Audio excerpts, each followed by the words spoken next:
Jai Swaminarayan. Myself Kumudini Nalaude, Atmiya Green School, Standard 5th, subject maths. Not maths, sorry, it's a GK.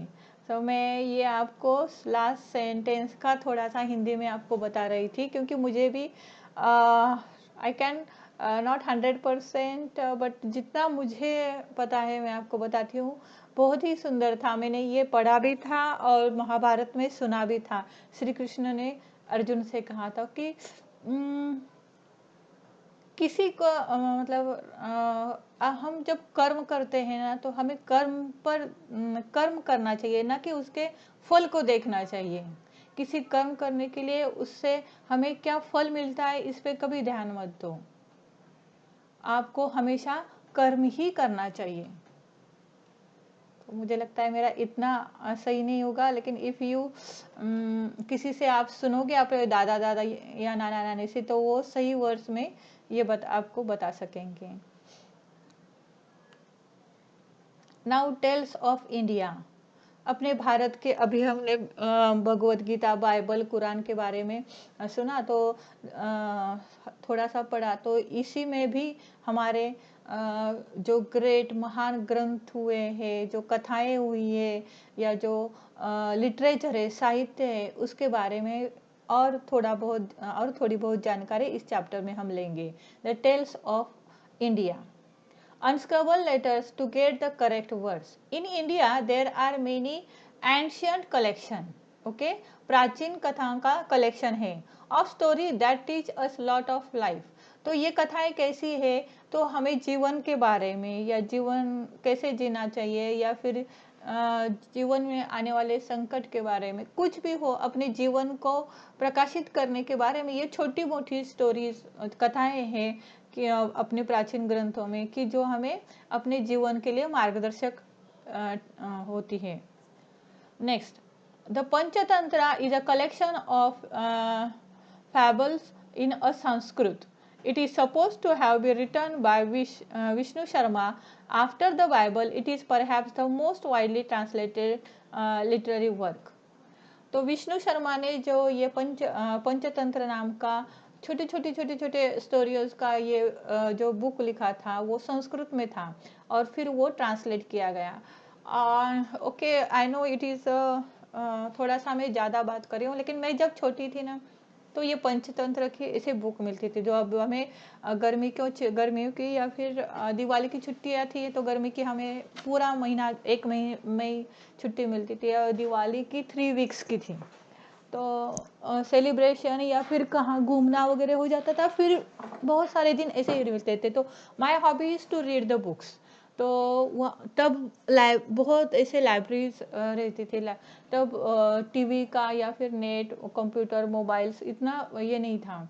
तब libraries में गर्मियों की छुट्टियों में बच्चों के लिए खास अट्रैक्शन रहता था कि हाँ, आपको डेली बेसिस पे 4-5 या फिर मंथली बेसिस पे 20-30 बुक्स मिलेंगे। तो वो बुक्स पढ़ाई के नहीं थी, ये जो छोटी छोटी स्टोरीज होती है, जैसे पंचतंत्र है, अकबर बीरबल की कथाएं हैं, ऐसे बहुत सारी स्टोरी बुक छोटी मोटी होती है कि जिसमें एक मॉरल होता है, और बच्चों को वो अट्रैक्टिव और इंटरेस्टिंग भी होती थी। तो even I also found out to read the stories. तो मतलब मेरे लिए वो बहुत बड़ा अट्रैक्शन था कि मैं पंचतंत्र की कथाएं पढूं। और this story if you find anywhere, I think उसकी सीरियल्स भी आई थी टीवी पे। तो पंचतंत्र की कथाएं अगर आपको कभी सुनने को या फिर पढ़ने के लिए मिले, तो आप ज़रूर पढ़िए, बहुत सुंदर कथाएं होती है उसमें। Okay, so then next, Hitopdesh, meaning good advice, is a book of fable Sanskrit by Pandit Narayan. It is based on Panchatantra. The title of this book makes the purpose clear. तो उसका title ही हमें बताता है कि इसमें हितोपदेश मतलब उपदेशात्मक छोटी मोटी कथाएं हैं, जो संस्कृत में पंडित नारायण ने लिखी थी, और वो पंचतंत्र की जैसे कथाएं उसके अकॉर्डिंग सी वो कथाएं थी। Gunadhya wrote and combined many popular stories in Sanskrit for his collection. It's a Bruhakatha, and the meaning the great stories. Gunadhya lived just before the Jesus Christ in South India. His work has been compared to the Ramayana and Mahabharata. So what a great person he is. See, Ramayan और महाभारत जैसे दो महाकाव्य थे, तो उनकी काव्यों की तुलना उनके कार्य से की गई है। तो उन्होंने जो ब्रह्म कथा लिखी थी, तो वो कथाएं भी बहुत प्रसिद्ध है और उनको महान कथाएं भी कहा जाता है और उनसे भी हमें बहुत कुछ सीख मिलती है। जातक कथा consist of fairy tales and animal stories and fables.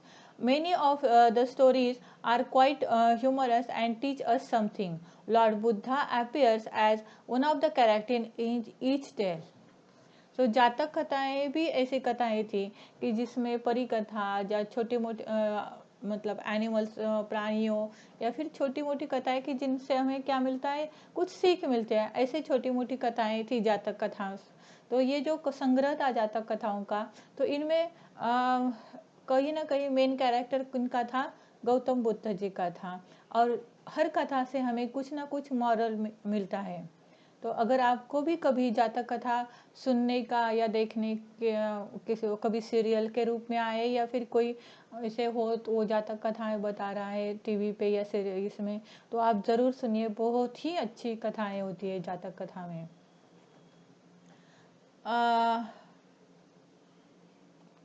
Katha Sarit Sagar is an important work in Sanskrit literature composed by Somdeva. Compile by not compose sorry compile by Somdeva. तो सोमदेवा की जो कथा सरित सागर नाम के जो संस्कृत में लिखान है या फिर उनका जो लिटरेचर वर्क है वो भी बहुत ही सुप्रसिद्ध है।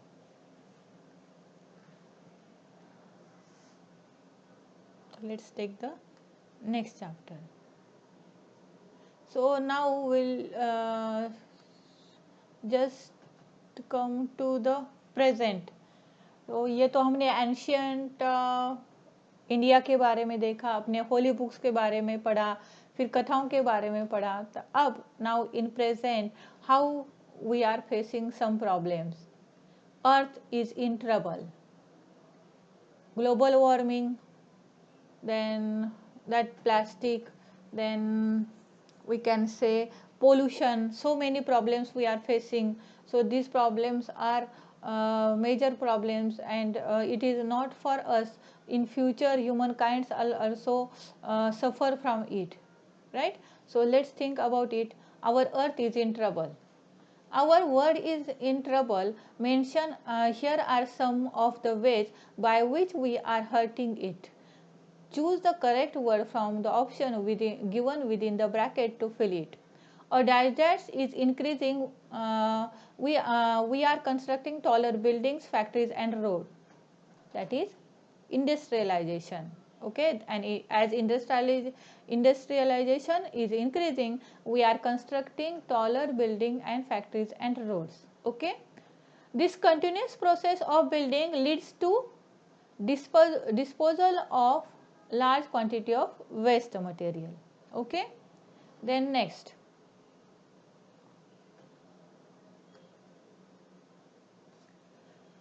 desertification is becoming the major problem as more and more areas in the world are turning into desert. These are not necessarily hot, dry, sandy places, but are the areas where the soil is now useless for growing the crops. Such soils store less water and produce less grains even when there is enough rainfall. तो desertification का मतलब ये नहीं कि वहाँ desert मतलब ऐसे हो कि वहाँ पूरी सैंड ही हो, ड्राई एंड हॉट प्लेस हो.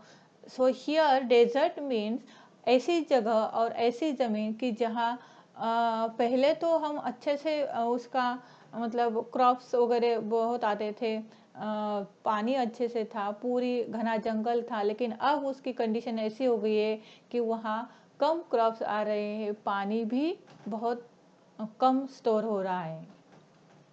Okay, Now next, since 1980, experts have noticed that temperature rising around the world. This is called global warming.